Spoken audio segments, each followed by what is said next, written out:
The following is a non-profit fan-based production. Mogeko Castle, The Grey Garden, Garden Grey the, Wada no Hara and the Deep Blue Sea, The Sun's Curse, Poison Bugs, Ice Scream, Obsolete Dream, Carnival Rhythm, and Mogeko Castle Gaiden are all owned by Deep Sea Prisoner, aka Mogeko. Please support the official release. Hello, this is Teach, here with a bonus episode which takes place in the bonus room. This is that time where I take a moment to speak to you all as myself and reflect on some of the things that happened in my production and where it's all going to go next. First and foremost, the series took me roughly a year to make. In some ways, I expected it to take about this long, but on the other hand, it feels really strange when you start something that feels so surmounting and then make your way to the end and realize all the stuff you've done. I want to thank everyone on my team who took the time out of their day to perform on this little show of mine, but right now I want to give a special thank you to Madison Ferry, who did the voice of Macarona, Lee Fuchi, who did the voice of Rawberry Preserves, Isabel Hunter, who did the voice for Froze, and Shannon Kelly, who is now Shannon Kirkwood, as the voice of Yosafire. You four carry the brunt of my show by playing as the four main girls in this story, so thank you all for helping me get through this. I wouldn't have been able to do this without your help. With that out of the way, I'm going to answer a few questions. First off, a lot of you have been asking about the song I play at the end of my episodes. The name of the song is Keep On Lovin' You by Curry Zill. I got it off of one of those 2chan Flash videos. It just felt right for the series. There's also the matter of my next With Voices series. Undertale with Voices is going to be my next series. However, there is another series I plan to release once I reach 1,000 subscribers. Unlike the other With Voices series, I will not be putting it on the With Voices list because you will not be voting for it. This was just something I liked and decided I wanted to go through with. Hope you all enjoy it once it comes out. Now, most of you are still asking about this, but I'd figure I'd address it one last time. Wada no Hara and the Great Blue Sea with Voices is a Patreon milestone goal. If you go on my Patreon and pledge $200 a month, Wada no Hara with Voices will be put up on the With Voices list for you to vote on in my next voting time. A number of you have expressed interest in donating, but you say you don't have the money. Honestly, it's as simple as $1 a month. If you want to do more, that would be awesome. I would appreciate it. And if you're afraid of spending too much, Patreon gives you the ability to cap your donations so that you can stop after donating a certain amount. Just keep in mind that if I'm not getting $200 a month, Wada no Hara with Voices will not be on the table.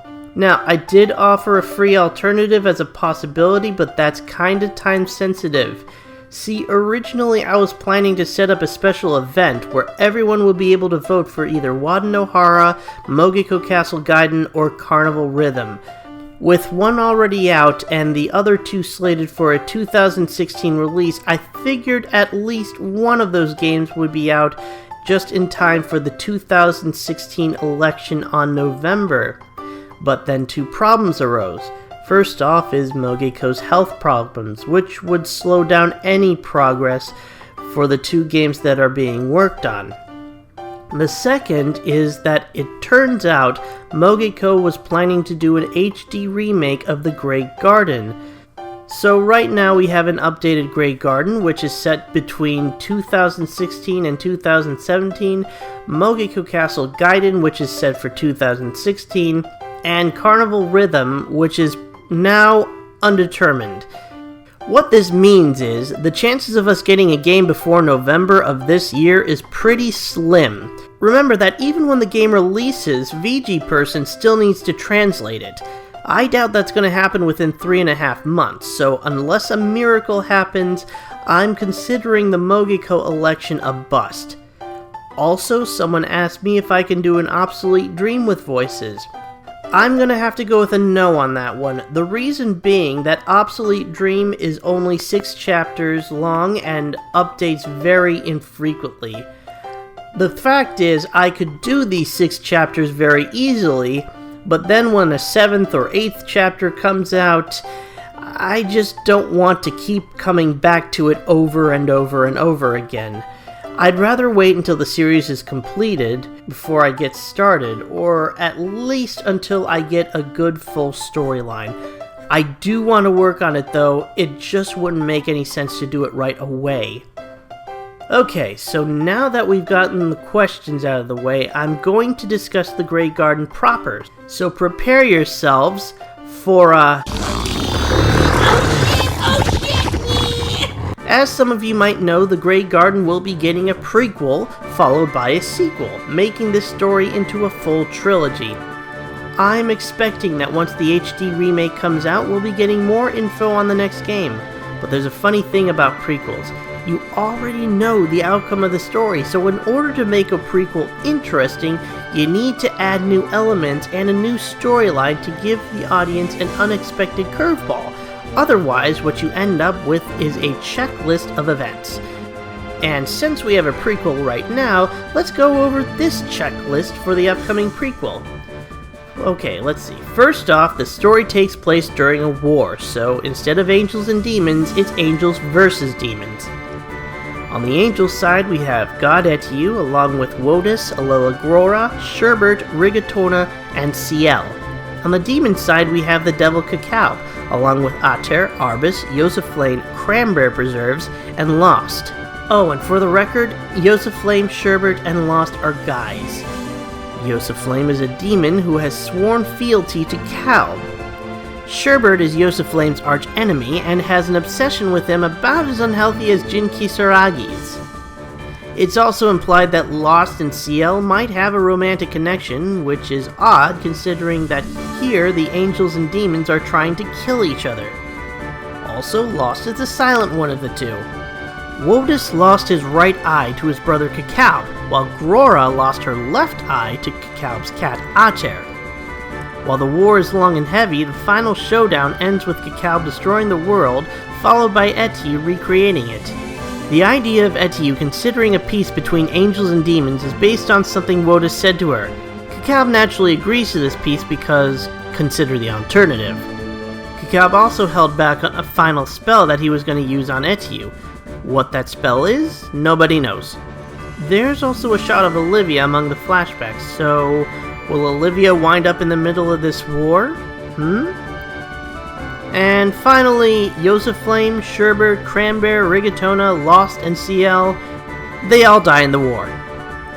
There's still a lot to work with as far as making the story goes, and hopefully we'll get to see a great deal more once the Grey Garden HD remake gets released.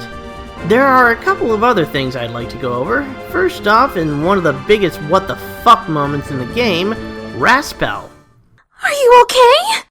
Sorry, but it's your fault, you know. Good girl should be in bed by now. What?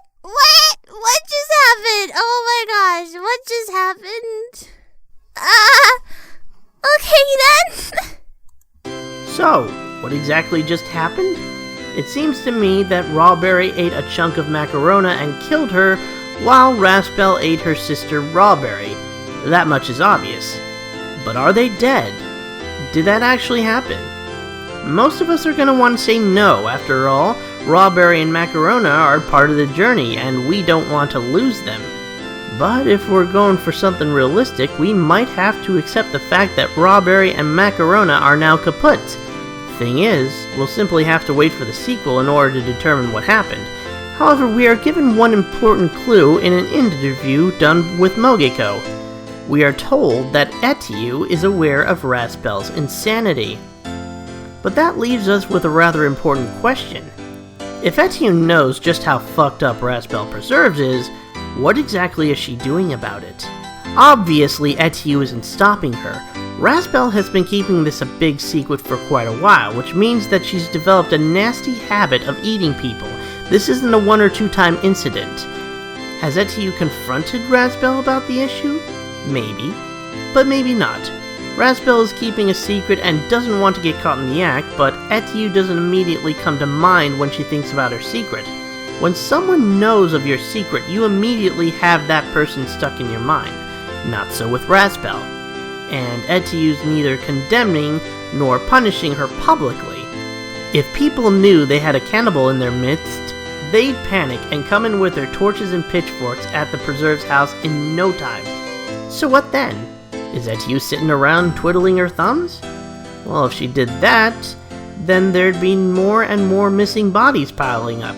People would start to notice the absences of the villagers, and the matter would have to be looked into. Missing bodies would lead to dead bodies, followed by a serial murder investigation, which would lead to Raspel being found out and then dealt with. But since nobody's asking questions about the missing people or dead bodies, it's safe to say that something's being done by Etihw to cover it up. I believe that Etihw's using her godlike powers to revive the people that Raspel kills and eats. This solution allows for Raspel to quietly indulge in her nasty habit, while allowing the people that are killed to continue on with their lives. After all, if nobody's dead, then everybody's happy. No harm, no foul, right? Except that Etihw might be covering up a bigger problem. If there's an insane cannibal running loose in the village you created, you can't exactly call it a peaceful situation, now can you? Another question I have regarding the Grey Garden. Since angels and demons are now all lovey-dovey in the Grey Garden, I've always wondered what happens when they have sex. I'm not talking about the homosexual relationships that are in the series, like with Yosafire and Froze or Rawberry and Macarona. I'm talking about the actual breeding part. When you cross an angel with a demon, what comes out?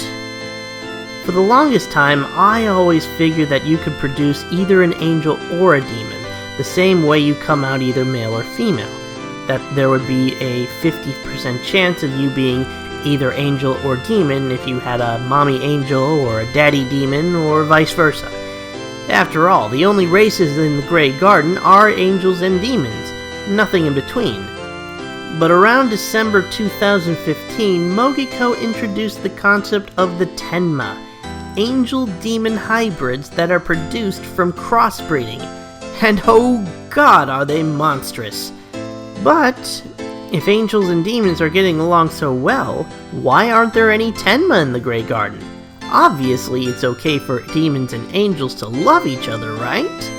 Then again, the Grey Garden was created in 2012, so I'm not sure whether Mogeko himself was aware of the existence of the Tenma during the Grey Garden's creation. Either way, this matter should be addressed in the later games. Moving on. Let's get into one of the things I like about the Grey Garden. The idea that there is only one god and one devil in each and every world. In the Grey Garden you have God Etihw and the devil Kcalb. In the Land of the Sun you have the god Cyrilos and the devil Ivlis. And you also have Refikel, a devil from yet another world. We also see that Refikel has her own cast of characters to interact with as well, including her wife Sin, her son Mors, her boyfriend Lizette, and even Lowry, who lives in the Grey Garden. While Refikel doesn't do a whole lot directly, she does illustrate that there are more worlds out there, giving off a well-rounded feel. Otherwise you're left with the good sweet Grey Garden and the evil malicious Flame World. There's even a party at the end where we get a gathering of devils. Ivlis decides to use this moment to get back at Kcalb for taking his powers and sending him packing. While we don't know how this plays out, we do know how it ends, with Ivlis getting intercepted and turning into Refikel and Satanic's bitch. Refikel brings up some other things. One is the nature of the angels in her world. If my world's angels were to be put with these ones, I would feel sorry for these. That might make for some nice foreshadowing. I wonder if we'll ever be able to see them. The most important thing Refikel does is the sequel hook. She brings up the fact that you can't simply bump into worlds like the Grey Garden. If you want to go there, especially on a regular basis, you have to already know that world exists. If that's the case, then how did Ivlis discover the Grey Garden in the first place? He couldn't have just bumped into it, and Refikel knew about it because she's friends with Kcalb, which means that someone had to have shown Ivlis the Grey Garden. Not directly, mind you, just sort of broadcast the location, allowing for someone to march right into the Grey Garden and destroy it. Someone like Ivlis. And while this mystery has been put on hold, the fact remains that as long as there is a traitor at large, the location of the garden will continue to be broadcast, allowing for angels, demons, gods, devils, and more to come in and make their own pot shots at the Great Garden. Which brings me to my last subject, the traitor. The real reason the Grey Garden was put in danger in the first place. The one who gave Ivlis the opportunity to see the Grey Garden and come inside. Based on what I've gone through and all the clues I've gathered, I can only think of one person who could possibly fit as the traitor of the Grey Garden. The devil Kcalb. I know this might be a bit of a stretch for you, but let me explain myself. First off, Kcalb is one of the only people who stand out, namely in that he is not happy with how things turned out. I'm sure he had it great in his former days of warring and villainy, but in this era of peace and harmony, he is so out of place. He's always grumpy and ornery. He's never truly happy, and everything about this peaceful world seems wrong to him. Keep in mind that the era of peace in the Grey Garden is a long one. He had plenty of time to get used to the good times and enjoy them, but he never does. He knows that Etihw does, and he loves Etihw, and he sees that all the demons and angels are quite happy, but Kcalb is an entirely different story. The second reason is a more technical one. Last episode I played a series of shorts. There were 12 in all, and none of the characters appeared in more than 2 videos. None except Kcalb, who appeared in 5. And if you consider Kcalb the traitor like I did in the second to last video, then that would make 6. That's 3 times more than Etihw appeared, and she is his counterpart. That's also 3 times more than Yosafire, who is the main character. That being said, it stands to reason that Kcalb is making these frequent appearances for a damn good reason.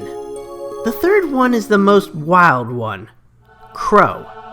I know a great deal of this could just be theory at this point, but bear with me as I try to explain my train of thought on this one. At the very end, we are introduced to Crow, a character who has not made a physical appearance in the Grey Garden proper, and who Kcalb only sees in his dreams. Yet this Crow person has shown to have had an impact on the Great War that Kcalb and Etihw have participated in. How is this possible? What if I told you that the Grey Garden had not 1 but 2 devils? Yes, we're talking about an unholy case of multiple personality disorder here. Now, whether or not Crow is a persona of Kcalb's or a separate entity is still something that's up for debate. But think about this. Crow in Japanese can be sounded out to make kuro, which means black, and black spelled backwards is... Anyways, Crow is a dormant passenger in Kcalb's body. Of this I am certain. But I know that Crow's goal is very different. While Kcalb and Etihw are like 2 kings in a territorial dispute, Crow's goal is much more sinister. He seeks to ruin Etihw, to trample her dream, and to make Etihw into his bitch. But why would Crow need Kcalb for that? Couldn't he simply do that on his own? Maybe not. Kcalb and Crow are 2 sides to the same coin, 2 passengers on the same train. Remember, Crow existed during the war and he exists now. His first contact with Kcalb would have to be during the time when Kcalb was sealed in the earth for eons, at a time when Kcalb was alone, immobile, and very vulnerable. This was a time when he needed the company the most, and there he was.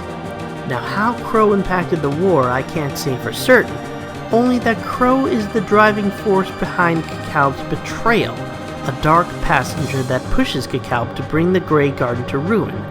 And it's not like Kcalb can simply push him away. After all, Crow has a haunting pair of eyes that you can't exactly say no to. This would make for a rather unique situation. Crow has great influence, but even so, cannot attack directly. He cannot even use Kcalb to attack directly. Kcalb would make too many enemies at once, from both demons and angels alike, which is why a third party is required. Someone else needs to do the dirty work for both of them. Which probably brings up a very important question in all of this. Was getting killed part of the plan? Well, yes and no. Keep in mind that the traitor is not making direct contact with anyone. Rather, he is simply broadcasting a signal and opening a door, allowing for any wicked invader to come through. Having Ivlis come in to destroy the Great Garden was certainly intentional, but for Ivlis to go after Kcalb directly, that is more of a strange happenstance, one which would certainly put Kcalb out of blame since he is now the victim in all this. But having Kcalb die is a natural retribution. It destroys both the peace that Etihw worked so hard to maintain and the world they all live in, and that serves Crow's purpose very well. I'm going to say this again for good measure. As long as the Grey Garden's traitor is still at large, there will always be people like Ivlis who will come in and threaten the Grey Garden. And before you go around looking for alternatives, ask yourself this. First, who would most likely be able to bypass Etihw's defenses and allow others to enter the Grey Garden? Second, who would be the most likely to slip under the radar when Rifiko was looking for the Grey Garden's traitor? And third, who was the one who squashed the idea of looking for the traitor in the first place?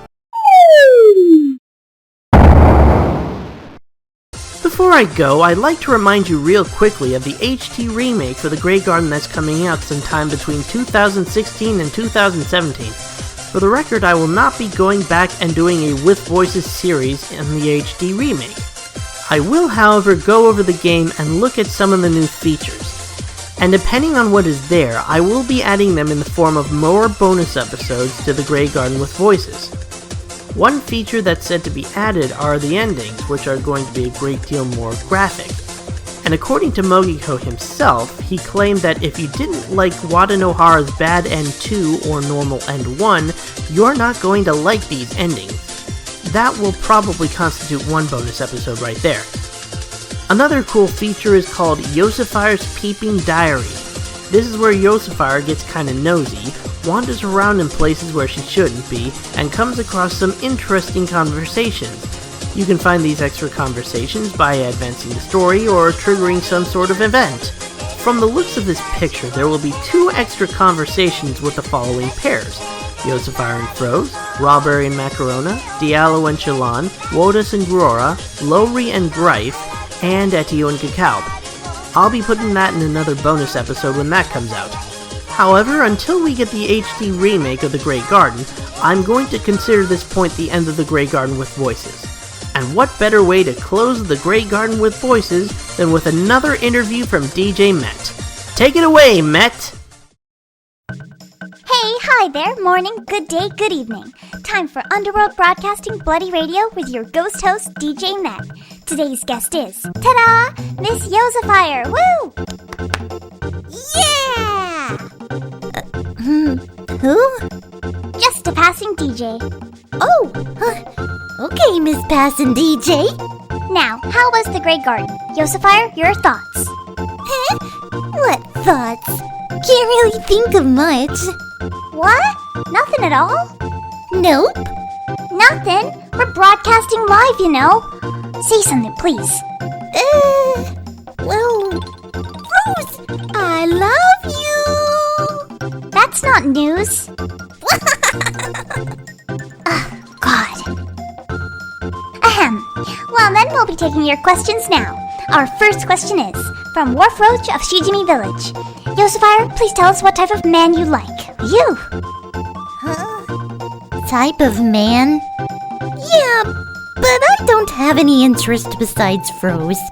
Clearly. But there is a type I hate. Flamey demons wearing shades. Die! I'll kick you in the nuts! Whoa, dangerous! You're lovey-dovey with Froze, eh? Course. We're friends sworn in love, so... Boy, I'm jealous. Though I have someone myself. They're always punching me and stomping on me and pulling out my organs and cracking my skull and drowning me in the sea and using me as a sandbag, and they never acknowledge my feelings. I've got a ways to go. Hold on. What kind of person have you fallen for here? Alright, next question. From Whale Killer. Yosafire, what's your favorite food? That's it. Yosafire, what do you like? Smelt. Hold on. You never once said that during the game. No, I didn't. You should have. No. Ahem. Now, next question, go. From Barfy. Why is your name Yosafire, Yosafire?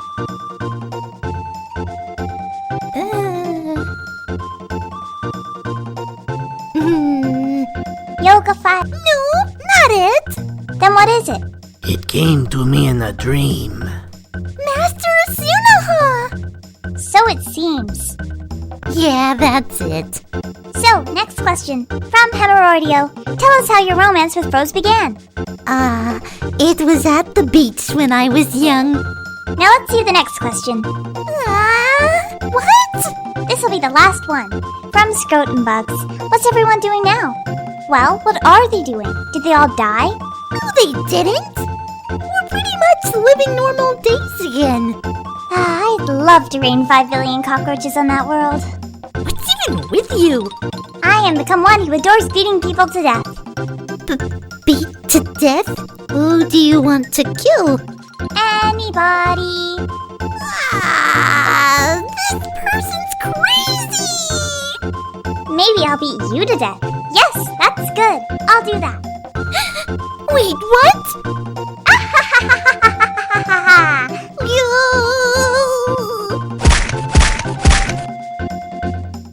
Oh, looks like we're out of time. Why are you bleeding after you punched me? This is Sweat. Oh, this person's crazy! Rose! Well, Yosafire, a final word to the players, if you please. I don't like violence. That's it for Bloody Radio. This has been DJ Met and Yosafire. See you next week. Next week? Maybe not. Bye-bye. Bye-bye.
It's part walkthrough, part drama, part parody, and all kinds of awesome. So what are you waiting for? Let's get this show on the road.